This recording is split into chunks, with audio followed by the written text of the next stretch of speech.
Mari kita berdoa. Tuhan Allah kami, saatnya tiba kami mau mendengarkan firman. Kami siapkan hati dan pikiran kami. Berbicaralah Bapa. Kuatkanlah kami untuk kami dapat hidup seturut dengan kehendak. Amin. Damai sejahtera Allah yang melampaui segala akal, itulah kiranya yang menguasai hati dan pikiran dalam Kristus Yesus Tuhan kita. Amin. Shalom. Puji Tuhan, firman Tuhan yang menjadi pedoman hidup kita diambil dari 1 Korintus 4 ayatnya yang pertama sampai yang kelima. Demikian firman Tuhan. Demikianlah hendaknya orang memandang kami sebagai hamba-hamba Kristus yang kepadanya dipercayakan rahasia Allah, yang akhirnya dituntut dari pelayan-pelayan yang demikian ialah bahwa mereka ternyata dapat dipercayai. Bagiku sedikit sekali artinya, entahkah aku dihakimi oleh kamu atau oleh suatu pengadilan manusia. Malahan diriku sendiri pun tidak kuhakimi. Sebab memang aku tidak sadar akan sesuatu, tetapi bukan karena itulah aku dibenarkan. Dia yang menghakimi aku ialah Tuhan. Karena itu janganlah menghakimi sebelum waktunya, yaitu sebelum Tuhan datang. Ia akan menerangi juga apa yang tersembunyi dalam kegelapan, dan ia akan memperlihatkan apa yang direncanakan di dalam hati. Maka tiap-tiap orang akan menerima pujian dari Allah. Demikian firman Tuhan. Saudaraku yang dikasihi Tuhan, Alkitab sangat melarang kita untuk menghakimi. Tidak boleh menghakimi sesama manusia. Bahkan dengan tegas Yesus dalam Matius 7 ayat 1 sampai yang ketiga. Boleh kita baca dulu. Saya baca yang ayat 1 sampai 3. Janganlah kamu menghakimi supaya kamu tidak dihakimi. Karena dengan penghakiman yang kamu pakai untuk menghakimi, kamu akan dihakimi. Dan ukuran yang kamu pakai untuk mengukur akan diukurkan kepadamu. Mengapakah engkau melihat selumbar di mata saudaramu, sedangkan balok di dalam matamu tidak engkau ketahui? Itu jadi tema minggu kita ini luar biasa, jangan menghakimi. Kalau saya lebih spesifik lagi, jangan menghakimi hamba Tuhan. Karena perikop ini berbicara tentang Rasul Paulus yang adalah rasul, yang adalah hamba Tuhan, yang mendapat diskriminasi dari beberapa jemaat di Korintus. Rupanya ada beberapa jemaat orang Korintus ini yang tidak yakin dengan kerasulan Paulus. Siapa Paulus itu? Dia itu pembunuh jemaat, kok bisa pula jadi rasul? Rasul itu hanya 12. Dan kalaupun Yudas mati sudah diganti dengan Matias. Paulus siapa? Itulah yang terjadi. Maka Paulus menuliskan surat ini kepada kita, dan kenapa saya menyebutnya jangan menghakimi hamba Tuhan. Karena saya ingat jangan menghakimi sudah pernah disampaikan di sini. Bertobat dari menghakimi. Ya sama kan? Hanya beda judul saja. Tapi yang dulu itu adalah untuk sesama manusia. Kalau ini lebih spesifik, jangan menghakimi hamba Tuhan.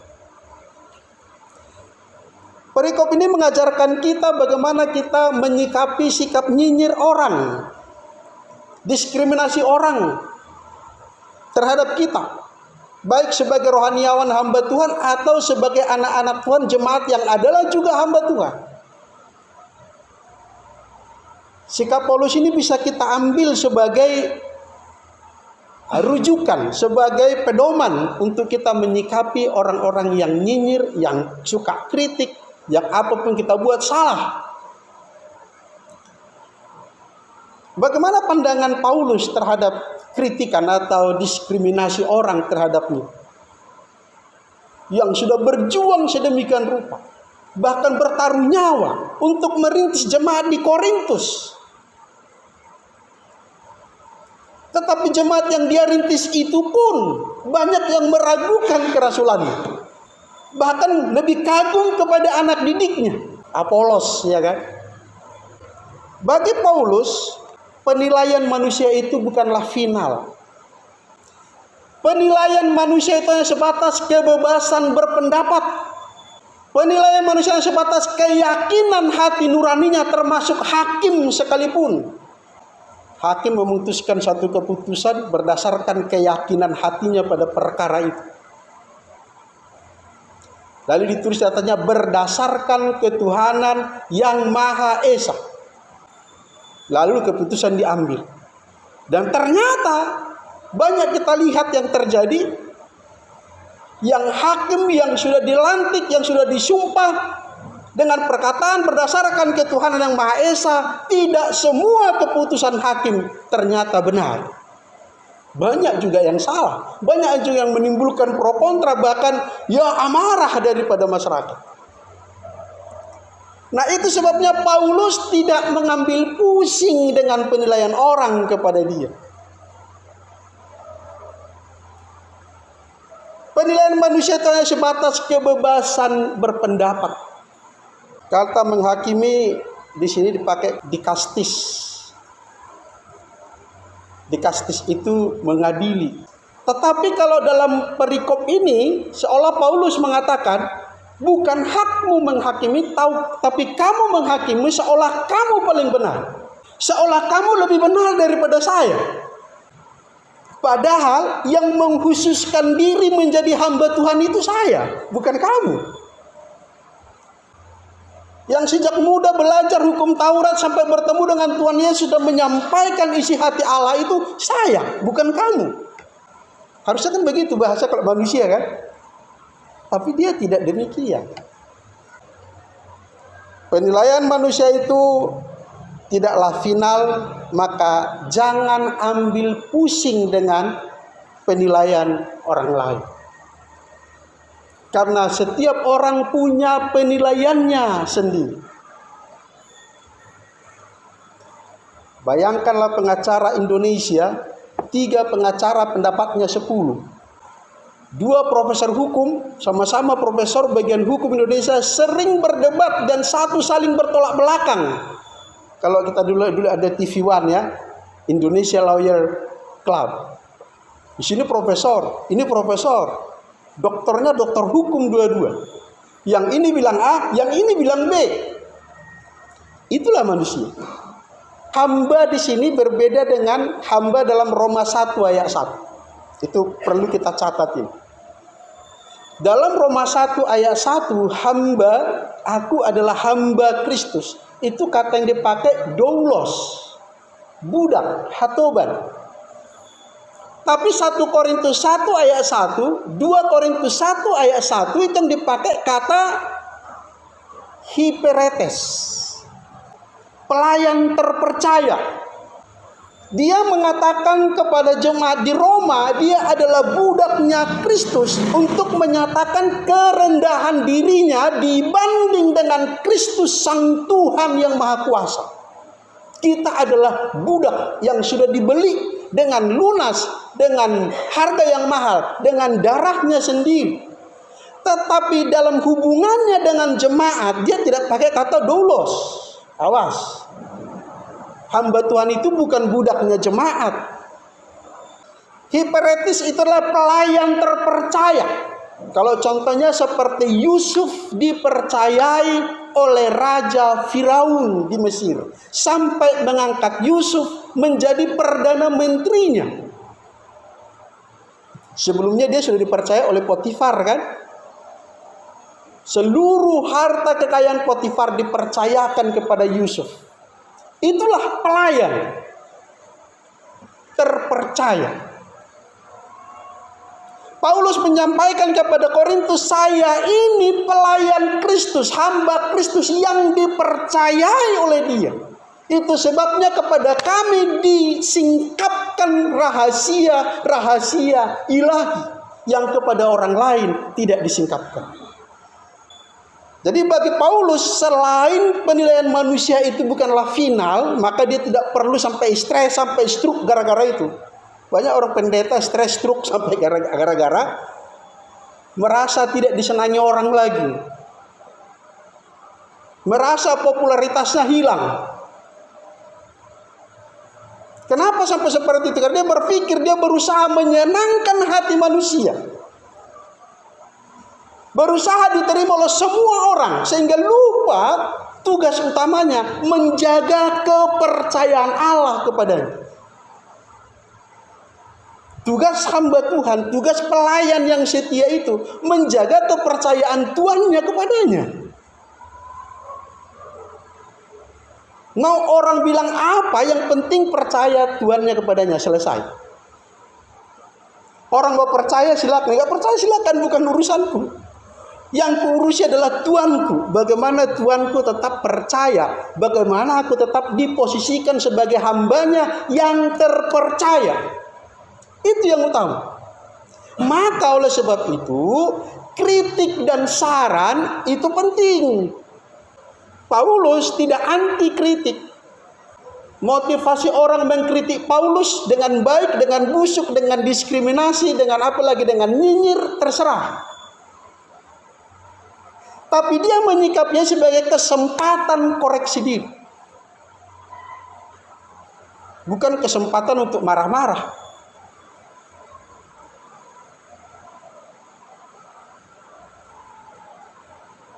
Paulus menggunakan kesempatan itu untuk menjelaskan siapa dia sebenarnya. Jadi dia bersyukur. Syukurlah kalian tidak suka dengan aku. Syukurlah ada timbul perpecahan di antara kalian, antara aku dengan Kefas dengan Apolos. Sehingga dia menulis surat ini sampai 2 kali dia menyurati Korintus, dan tetap dimulai dengan kata, aku adalah hiperetesnya Kristus. Aku adalah pelayan kepercayaan Kristus. Lalu dijelaskan dengan baik bahwa kerasulanku bukan karena hasil pilihan manusia, seperti Matias. Matias itu diangkat mengganti Yudas dengan pungutan suara, kan? Dan kalau kita ikuti baca Alkitab baik-baik sejak Yesus mati, ya puji Tuhan, kalender kita sudah dari dulu itu kita keluhkan, kenapa hari wafatnya Isa Al-Masih, berarti itu bukan hari besarnya Kristen, itu hari besarnya Muslim. Karena Isa Al-Masih itu nabinya orang Islam. Tapi puji Tuhan sudah keluar keputusan Presiden untuk hari libur nasional, hari wafat Isa Al-Masih telah diganti menjadi hari kematian Yesus Kristus. Karena Yesus itu bukan wafat. Yesus itu mati. Mati itu kasar, memang iya. Mati sebagai kutuk, sebagai dosa. Paulus bukan rasul karena keputusan dewan kerohanian Kristen atau dewan rasul, tidak. Tetapi menjadi keputusan Allah. Coba kita lihat ayat 1-nya. Dari Paulus yang oleh kehendak, jelas ya, bukan kehendak Rasul Petrus, Yohanes, Yakobus. Yang kedua, 2 Korintus 1 ayat 1. Coba kita lihat apa yang dipakai di situ. Bandingkan nanti dengan Roma. Roma yang dipakai di situ hamba tapi doulos, hatoban. 2 Korintus 1 ayat 1. Dari Paulus yang oleh kehendak Allah menjadi rasul Kristus Yesus. Memang aku tidak sama dengan ke-12 murid yang pertama 3,5 tahun bersama-sama dengan Yesus Kristus Tuhan kita siang dan malam. Tetapi saudaraku harus tahu bahwa sejak dari muda, sejak dari kecil aku telah dipersiapkan bahkan menjadi anggota kehormatan Sanhedrin, dewan agama Yahudi tertinggi. Dipersiapkan Tuhan memahami hukum Taurat sedemikian rupa. Barulah setelah itu aku bertemu dengan Tuhan kita secara pribadi. Itu dalam perjalanan ke Damsyik. Paulus bertemu dengan Yesus secara pribadi. Dan aku bangga. Paulus bangga menjadi rasul Kristus. Anak-anak muda, mahasiswa, pelajar, karyawan atau sudah mendapat pekerjaan yang baik. Orang tuamu mungkin tidak sarjana. Tapi kau diangkatnya, disekolahkannya, hartabatmu diangkat sampai engkau sarjana. Bahkan mungkin masih kuliah untuk ambil S2. Yang orang tuamu tidak sarjana. Lalu kemudian awas.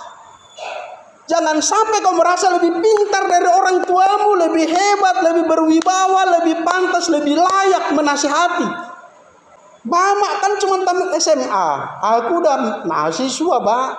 Aku udah sarjana, Mak. Mama yang harus dengarkan saya. Paulus sebelum bertemu Tuhan Yesus, begitulah orang. Dia merasa lebih pintar dari semua. Karena dalam usia muda dia sudah menjadi anggota kehormatan daripada mahkamah agama Yahudi. Tidak ada yang lebih hebat dari Paulus pada zamannya. Tetapi sekarang dia bangga menjadi rasul Yesus Kristus oleh kehendak Allah. Kristus gak pernah sekolah. Yesus bukan sarjana teologi. Paulus doktor teologi. Yesus hanya sekolah di rumah. Belajar hukum Taurat bersama Maria ibunya. Disitulah masa Yesus mulai umur 1 tahun sampai 29 tahun. Di mana Yesus umur 1 sampai 29 tahun. Atau umur 12 sampai 29 tahun. Ia belajar hukum Taurat di rumah. Sedangkan Paulus dididik oleh guru yang terbesar pada zamannya. Guru Gamaliel. Kalau untuk zaman sekarang satu-satunya profesor. Pada masa itu Gamaliel. Dan kebanggaannya, murid kebanggaannya adalah Paulus. Yang merasa luar biasa, hebat, pintar. Lebih pintar dari orang tuanya. Lebih pintar dari guru-guru ahli Taurat. Tetapi begitu bertemu dengan Tuhan Yesus, dia bilang, sampah semua. Pengenalan akan Kristus jauh lebih mulia, jauh lebih mencerdaskan, jauh lebih mencerahkan daripada penemuan ilmu pengetahuan manapun. Itu kan kata-kata pengkhotbah. Contoh sederhana sebagai bukti. Sebelum handphone ditemukan, sebelum internet ditemukan, itu seperti dongeng. Tapi kenapa orang sampai ingin tahu, sampai menemukan internet, orang-orang Yahudi semua itu? Karena kitab sucinya menantang untuk membuka pikiran. Masih banyak pengetahuan yang belum kau dapat. Para pelajar masih seminggu udah tahu berapa hebatnya jagat raya ini. Lalu kemudian ketahui ternyata masih ada lagi di luar tata surya ini, tata surya yang lain. Nah, coba bisa bayangkan, sedangkan tata surya yang sekarang ada aja sudah tak terselami sampai kepada gua hitam penghisap segala pecahan planet-planet. Ternyata di luar itu masih ada lagi tata surya yang lain lagi. Itu bukti bahwa pengenalan akan Kristus itu adalah mula awal ilmu pengetahuan. Dan pemberontakan akan Kristus adalah awal mula perang, awal mula kebodohan. Orang-orang anti Kristus makin lama makin bodoh. Tapi dia merasa sangat pintar.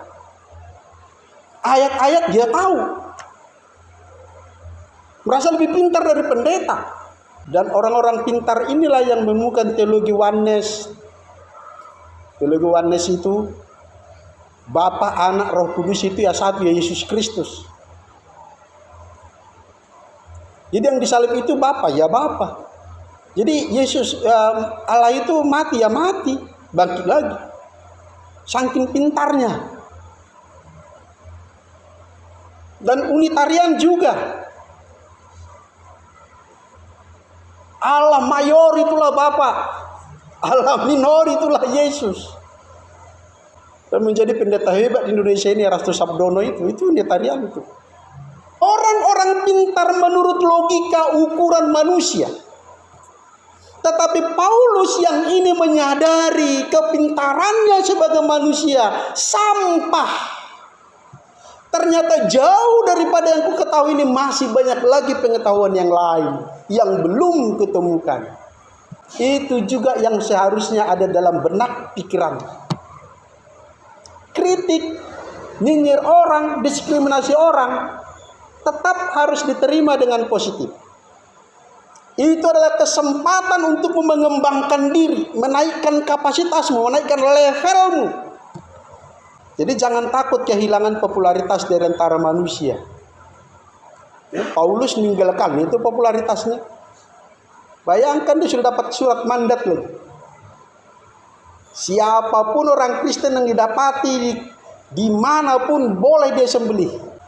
Jadi jangan ketika dikritik orang langsung kau nilai ini kritiknya positif atau enggak, niat baik atau niat jahat. Jangan. Dia mau positif, mau negatif, mau niat baik, mau niat jahat, urusan dia. Urusanmu adalah ini kesempatanku yang terbaik untuk aku mempertegas siapa diri. Itulah Paulus. Jangan tertutup pada kritik. Ada orang pantang dikritik kan? Jangan pula lebih mendengarkan kritik sehingga tak percaya diri. Masih ingat ada cerita bapak anak yang naik lembu itu, naik kerbau, mau jual lembu ke pasar katanya kan?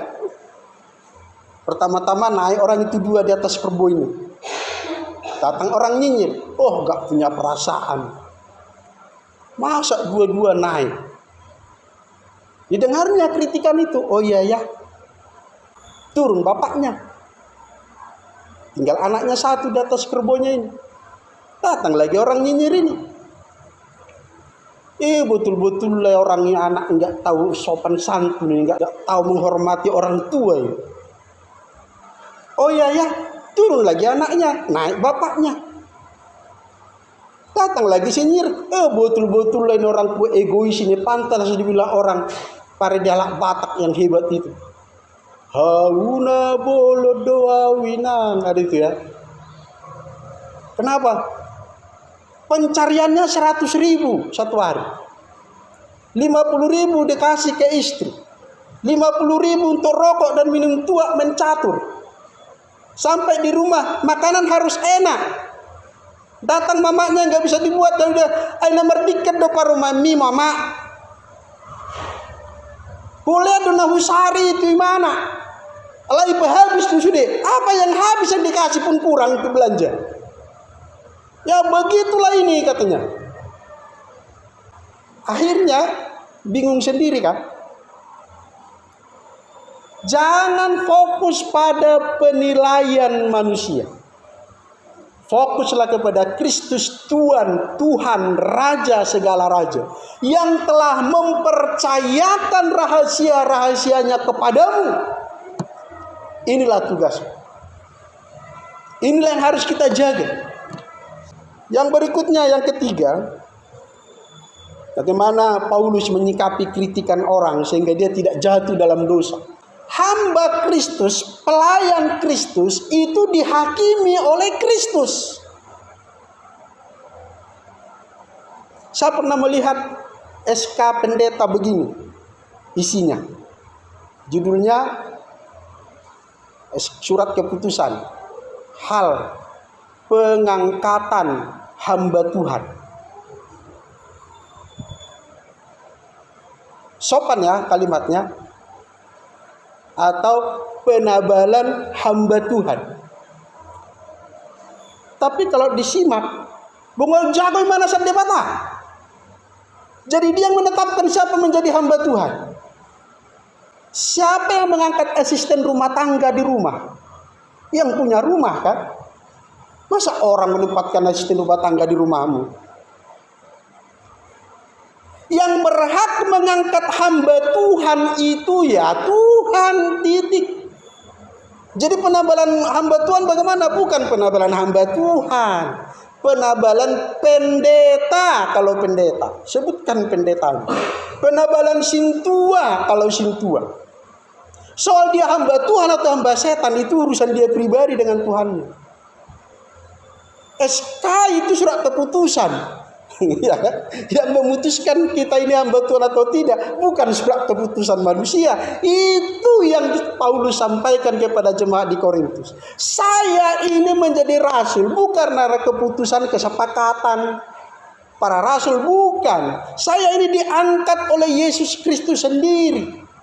Dan Anda pun harus tahu, ke-12 murid itu pun diangkat oleh Yesus sendiri, bukan oleh orang lain.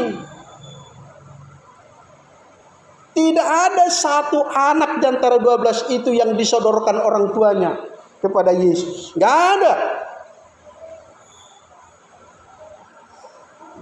Contoh, bapaknya si Yakobus menawarkan, Tuhan, ini anakku Yakobus baik ini. Buatlah ini jadi muridmu ya. Kan kau kan bereku. Nggak bisa. Sebab Yesus itu melihat hati.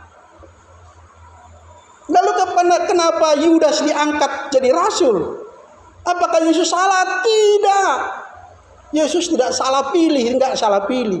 Justru karena Yesus tahu siapa Yudas, maka dia diangkat. Maka dia diangkat sebagai bendahara lagi. Yang pemegang uang dalam pelayanan Yesus itu Yudas Iskariot. Kenapa? Karena Yesus sudah tahu siapa ini Yudas. Bukan mengatakan bahwa tugas bendahara itu haram ya. Bukan. Ini Yudas Iskariot ini tidak baik. Dan Yesus sudah berkali-kali sampaikan, dia yang dikhususkan untuk binasa. Bukan karena ketidakadilan Tuhan, oleh karakternya. Diapaipun juga karakternya udah begitu. Gak akan berubah. Makanya banyak orang walaupun jabatannya sudah rohaniawan, karakternya tetap duniawi. Banyak. Motivasinya tetap motivasi dunia. Tidak bertemu dengan Tuhan Yesus secara pribadi. Yudas pun bunuh diri bukan karena apa-apa. Karena menyesali pemahamannya yang salah. Dalam pemahaman Yudas, Yesus ini guru yang hebat. Berapa kali mau ditangkap, mau dilempar dengan batu, tetap tidak bisa. Malah dia berjalan dari kerumunan orang yang melempari, membuangnya ke jurang. Sekarang kasus sudah habis. Mahkamah agama minta Yesus. Mereka siap bayar berapapun. Mereka nggak tahu Yesus bisa menyelamatkan dirinya. Aku terimalah uangnya. Terima ini uang. Kecewanya di mana? Yesus tidak menyelamatkan dirinya. Kalau dalam harapannya tadi, sepengetahuannya tadi, kau tangkap pun Yesus ini, bentar lagi lepasnya itu. Dan memang sudah berapa kali dilihatnya. Inilah manusia. Makanya hati-hati. Waspadalah dengan kepribadianmu sebagai manusia. Lebih mendengarlah kepada hati nuranimu daripada kepada logikamu, kepada akal budimu. Sekalipun kau sudah sarjana atau magister atau doktor. Lebihlah mendengar kepada hati nuranimu. Sebab di sanalah Tuhan berbicara. Saudara yang dikasihi Tuhan, berapa tahun saya dibully. Baik di gereja, baik di BKAG. Sangat menyakitkan. Bayangkan yang kutabalkan jadi pendeta. Belum 2 tahun. Udah mengkudeta. Dia mau jadi bishop.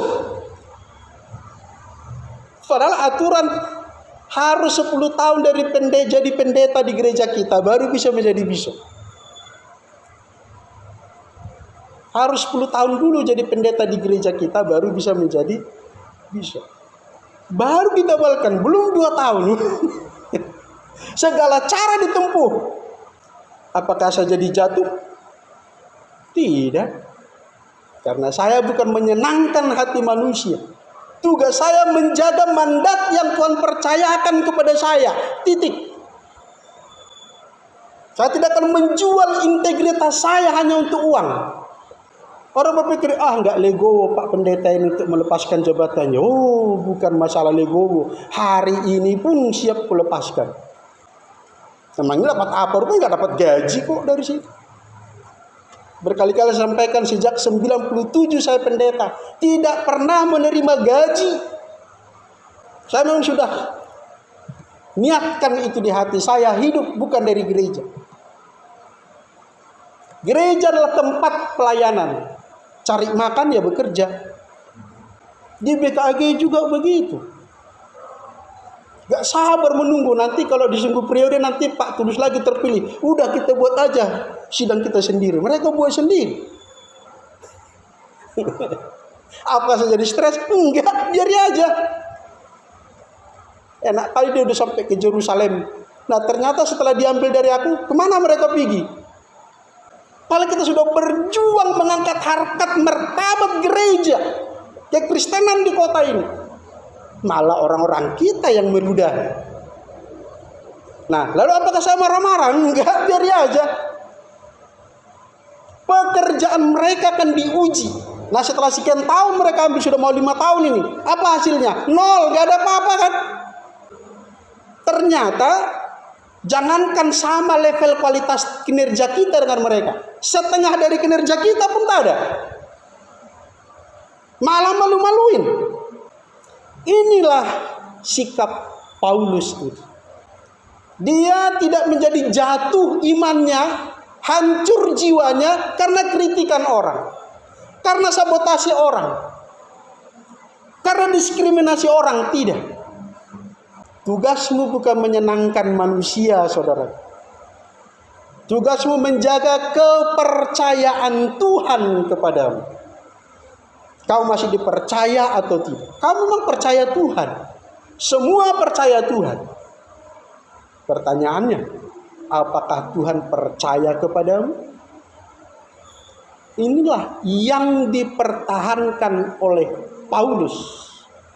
Saya adalah kepercayaan Tuhan, hiperetes. Itu sebabnya rahasia-rahasia Allah disampaikan kepadaku untuk kusampaikan kepadamu. Sampai 1/3 perjanjian baru adalah karya tulis dari para rasul Paulus. Masihkah kau ragukan kerasulanku? Silakan, itu hak. Tapi Tuhan tidak pernah mencabut mandatnya daripada. Oleh sebab itu, saudara yang dikasihi Tuhan, camkan ini baik-baik. Jangan engkau jatuh imanmu karena penilaian manusia, tetapi terbukalah bagi setiap kritik dan saran dari siapapun, mulai dari anak sekolah minggu sampai orang tua. Terbukalah, terimalah. Dan ketahuilah, yang menghakimimu bukan manusia, tetapi Tuhan Sang yang Maha Adil. Amin. Mari kita berdoa. Tuhan Allah kami telah mendengarkan firman-Mu ya dan amin. Kami berdoa Bapa, supaya sikap hamba-Mu, kepercayaan-Mu, pelayan-Mu, Rasul Paulus ini bisa kami ambil sebagai pedoman bagi kami menghadapi situasi yang semakin sulit di dunia ini. Jangankan yang beda agama, bahkan sesama satu agama pun. Jangankan sesama satu agama, yang satu gereja pun. Jangankan yang satu gereja, yang satu keluarga pun. Oleh sebab itu ya Tuhan, kuatkanlah kami untuk kami tetap fokus kepada Kristus, yang adalah hakim di atas segala hakim. Sehingga kami tidak jatuh oleh karena kritikan orang, oleh karena sikap diskriminasi orang lain. Dalam nama Yesus kami berdoa. Amin.